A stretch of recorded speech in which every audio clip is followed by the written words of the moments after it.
early morning on, I think it's Thursday, and we're on our way to Swaziland. This is a sort of, I don't need a passport to get into the place, but I think it's part of South Africa, to be honest. We're still ruled by a king. We are there for one night, and the weather has taken a turn for the worst. It's actually not a bad day for travelling, to be honest. But it is quite misty and quite a gloomy day, overcast and drizzling. But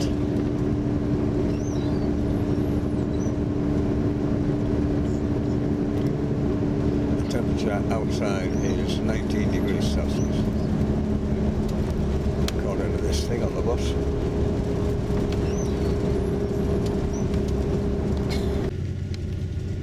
These are eucalyptus trees being felled for timber. They produce long straight poles with next to no nuts in. There's mile after mile of them. Crossing the Crocodile River.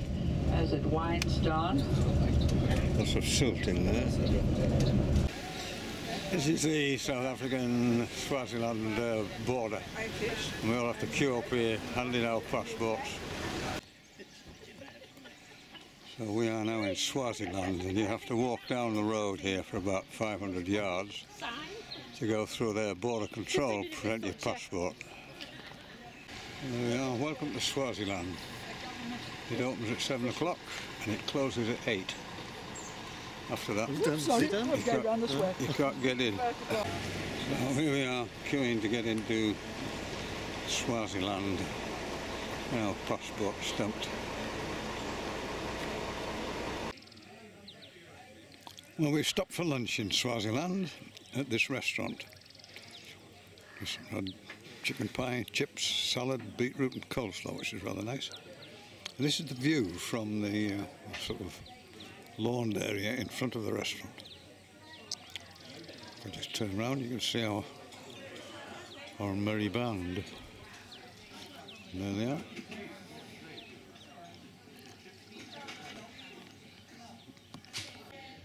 At this restaurant in Swaziland is this amazing display of bags made out of plastic tape. Oh, amazing. I think they sell well in England, those. You know, that carrier bags have disappeared. We're climbing higher and higher into the mountainous region of Swaziland. Mist on the tops.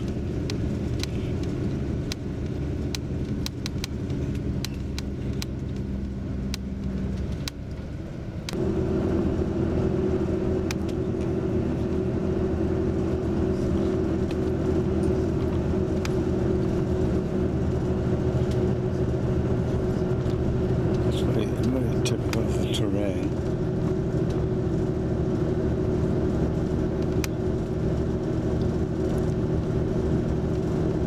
So we're now up in the clouds. The temperature has fallen to 18 Celsius. That's where we're having our lunch. It was 26.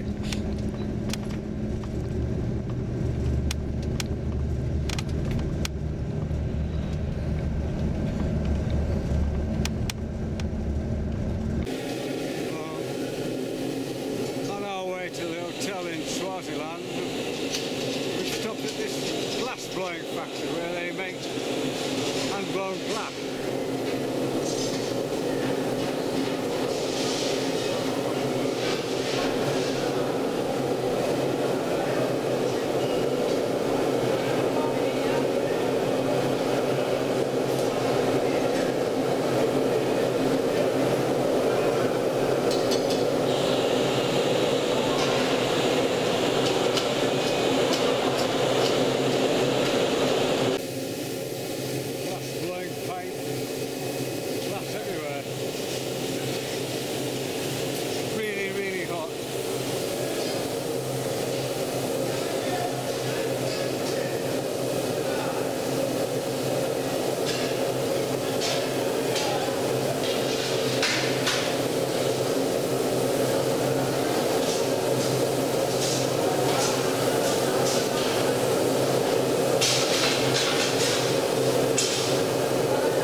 This is the flag of Swaziland. The shield is half black and half white. Various weapons of Swazi war.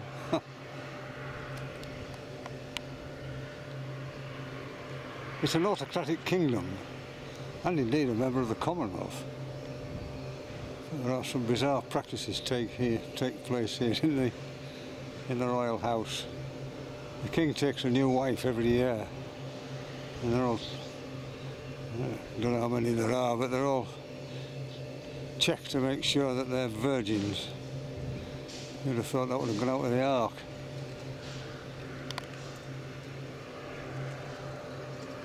And then they display themselves in front of the king with a bare-breasted. The bare breasts indicate that they've been checked out as virgins. Well, we stopped at this shopping centre and all sorts of things which I'm not particularly interested in. But just on the way in is this giraffe made out of little metal plates all welded together, which I thought was rather good.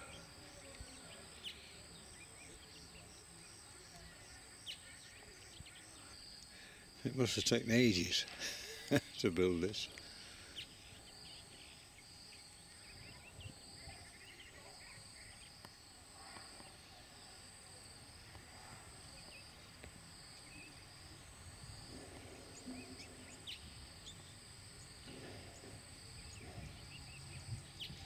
If you wanted one, that's the phone number. It's not easy to see the head because he jammed it up against this tree.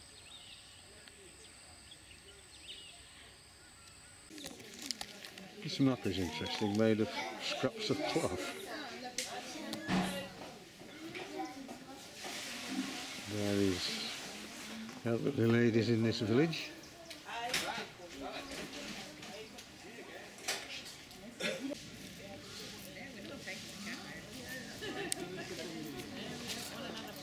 A real mouser.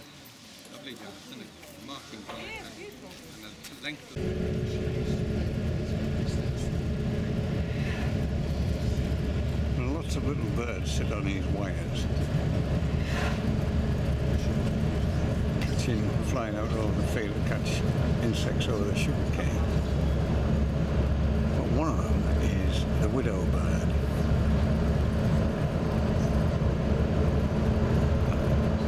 I saw one earlier on, and they have a strange courtship dance. It sort of flies vertically up in the air and then to a height of about 20 feet, and then it glides back down, and it repeats it time and time again, trying to attract a female.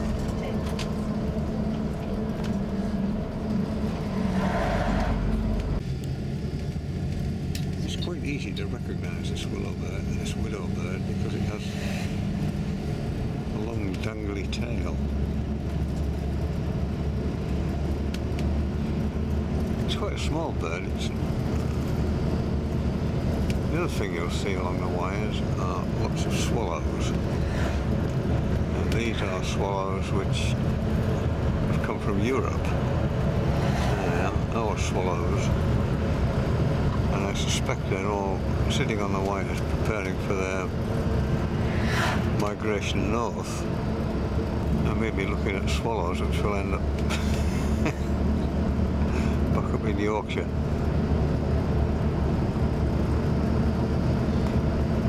It's an amazing feat flying from here to Yorkshire or further.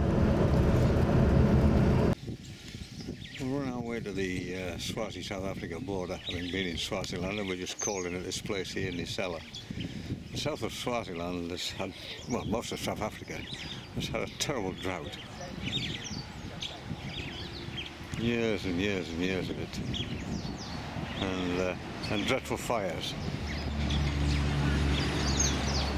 And here there is a zebra called Hop, which I'll go and see. I love the way the the stripes go up into the mane. And healthy zebra's mane stands erect. If they're not healthy, it'll flop over. 3 hollow ostrich eggs here in a tree. Absolutely enormous things. See if I can pick one up.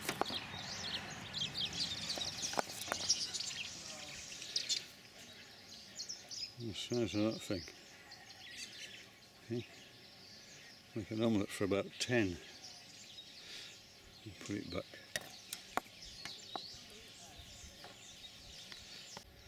Yes, further down, while everyone's having their coffee in that huge thatched building, there are these things called the beehives.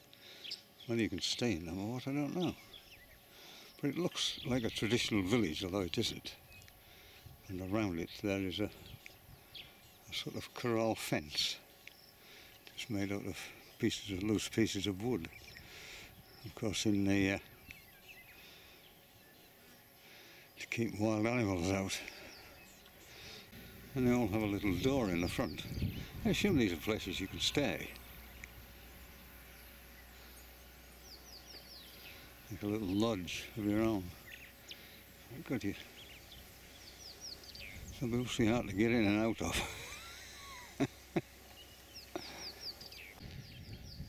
This is number 7.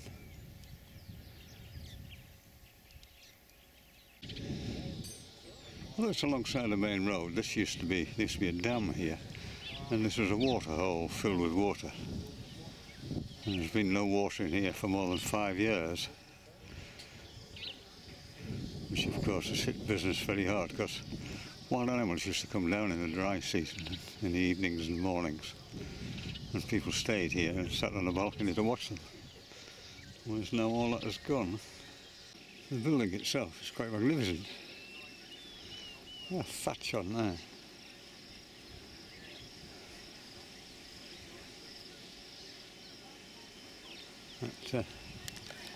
It's showing signs of needing repair. This is inside the building. Looking up at the roof. Oh, those timbers meet up there.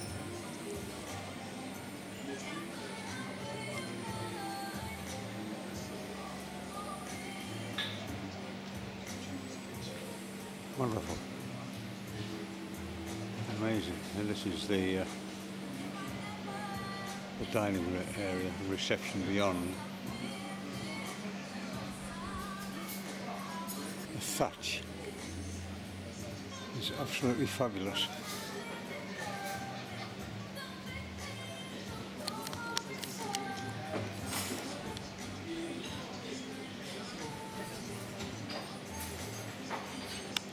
It's not exactly a precise art. Well, I just got my Swaziland exit stamp, and I make my way across that sign which says "Welcome to South Africa," and get my South African entry stamp.